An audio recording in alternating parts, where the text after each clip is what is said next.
Unti-unti na raw lumilihis ang mga cyclone o bagyo sa mga tropical country katulad ng Pilipinas. Ayon po yan sa isang pag-aaral sa Amerika.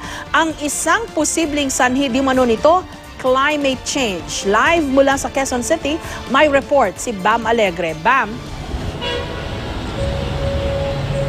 Jessica, matagal na pinagtatalunan at tinatalakay kung meron ba talagang climate change at isang pag-aaral nga mula sa ibang bansa ang nagbibigay ng ebidensya na posibleng naapektuhan na raw ng climate change ang isang aspeto ng panahon sa ating mundo. Narito ang ulat.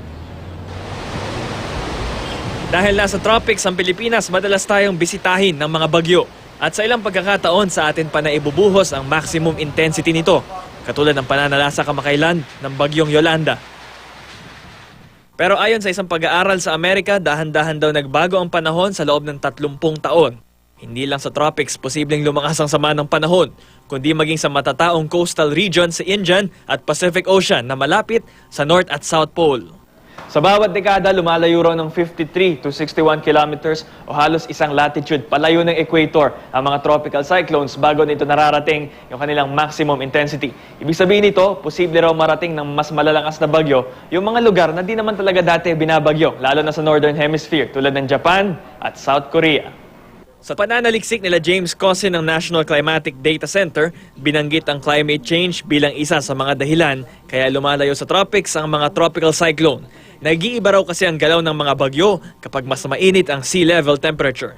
We can attribute itong increasing global temperature doon sa man-made, and that is yung increasing concentration ng greenhouse gases. Sa tala ng Pag-asa, hindi raw gaanong nagbago ang track ng bagyo sa Pilipinas sa loob ng 6 na dekada at hindi rin naman daw agad magbabago ang panahon sa isang iglap. Kung magde-deflect po away from the country, then basically mas ligtas ang ating bansa.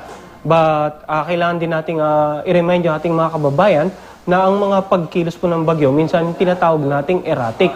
Minsan biglaan itong bumabagal at minsan bigla na lang nagre-record papalapit ng ating bansa. So, maging ano man po yung pinoproject natin na pagkilos ng bagyo, dapat yung mga kababayan po natin ay laging magiging handa. Sa kabilang banda, hindi rin naman daw maigi na iwasan ng Pilipinas ng mga tropical cyclone.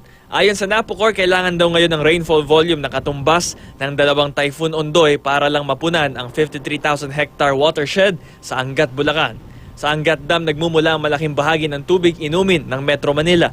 At ngayong nasa critical level ito, apektado na ang irigasyon sa mga kalapit na lugar. Pag umabot na sa level ng 180 meters ang Angat, wala na pong patubig doon ang Angat.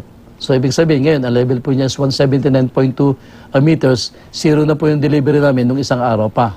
Yung Angat kasi, ang priority dyan, yung bulk water yung inumin na pumupunta sa Metro Manila.